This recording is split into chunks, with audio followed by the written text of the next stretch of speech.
இணைகிறார் OPS. MLA பதவி ராஜினாமா, கடும் அப்செட்டில் மு.க.ஸ்டாலின். முன்னாள் முதலமைச்சர், அதிமுகவின் ஒருங்கிணைப்பாளர் என்று மிக உயரிய பதவி வகித்த ஓபிஎஸ் தமிழகத்தில் தற்பொழுது இருக்கும் மூத்த அரசியல்வாதிகளில் அவரும் ஒருவர். அதிமுகவில் இருந்து ஓபிஎஸ் வெளியேறிய பின்பு கடந்த சட்டசபை தேர்தலுக்கு முன்பு செங்கோட்டையனை பின்பற்றி அவர் தாவேக்கவில்தான் இணைவார் என்று பரபரப்பாக பேசப்பட்டது. குறிப்பாக ஓபிஎஸ் மகன் ரவீந்திரநாத் விருப்பம் கூட தாவேக்கவில் இணைவதுதான் என்பதாக அப்போது இருந்திருக்கிறது. ஆனால் திமுக தொடர்ந்து ஓபிஎஸ்ஸிடம் தாங்கள் பக்கம் வருவதற்கு பேச்சுவார்த்தையை நடத்தியிருக்கிறது. எப்படி ஓபிஎஸ்ஸிடம் திமுக பேச்சுவார்த்தை நடத்தியதோ அதே போன்றுதான் செங்கோட்டையனிடமும் திமுக தரப்பிலிருந்து தாவேக்கவிற்கு செல்லாதீர்கள், திமுகவுக்கு வாருங்கள் என்று பேச்சுவார்த்தை நடத்தப்பட்டது. ஆனால் செங்கோட்டையன் தாவேக்கவில் இணைவதில் உறுதியாக இருந்து தன்னை தாவேக்கவில் இணைத்து கொண்டார். ஆனால் ஓபிஎஸ் திமுக மீண்டும் ஆட்சி அமைத்துவிடும் என்கின்ற நம்பிக்கையில் திமுக பக்கம் சென்றார். இந்த நிலையில் தற்பொழுது உள்ள தமிழக அரசியல் சூழலில் ஓபிஎஸ் மகன் தன்னுடைய தந்தையிடம் தாவேக்க பக்கம் செல்வது குறித்து பேசியிருக்கிறார்.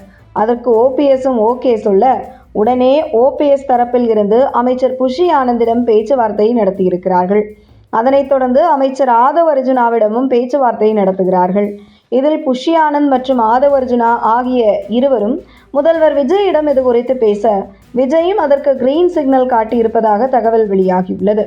தற்பொழுது தென் மாவட்டத்தில் பெயர் சொல்லும்படி மக்கள் மத்தியில் அறியப்பட்ட ஒரு அரசியல் முகம் தாவேக்கவில் இல்லை. அந்த வகையில் தற்பொழுது ஓபிஎஸ் தாவேக்கவுக்கு வரும் பட்சத்தில் தென் மாவட்டத்தின் முகமாக ஓபிஎஸ் அறியப்படுவார். மேலும் அவர் ஒரு முன்னாள் முதலமைச்சர் என்பதால் அவருக்கான உரிய அங்கீகாரமும் தாவேக்கவில் கொடுக்கப்படும். இந்த நிலையில் தன்னுடைய எம்எல்ஏ பதவியை ராஜினாமா செய்துவிட்டு விரைவில் தாவேக்கவில் ஓபிஎஸ் இணைய இருப்பதாகவும் தகவல் வெளியாகியுள்ளது. அடுத்து வர இருக்கும் இடைத்தேர்தலில் ஓபிஎஸ் தற்பொழுது எம்எல்ஏ, அவருக்கும் அதே சட்டமன்ற தொகுதியில் தாவேக்க சார்பில் போட்டியிட இருக்கிறார்.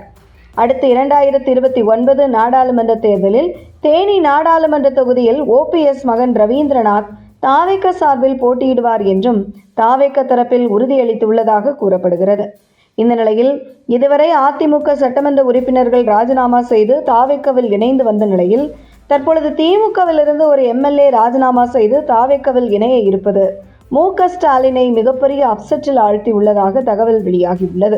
ஓபிஎஸ் தாவேக்கவில் இணைய இருப்பது குறித்த தகவல் அறிந்த மு.க.ஸ்டாலின் அவரிடம் மூத்த திமுக நிர்வாகி ஒருவரை அனுப்பி பேசி சமாதானம் செய்ய வலியுறுத்தியிருக்கிறார்.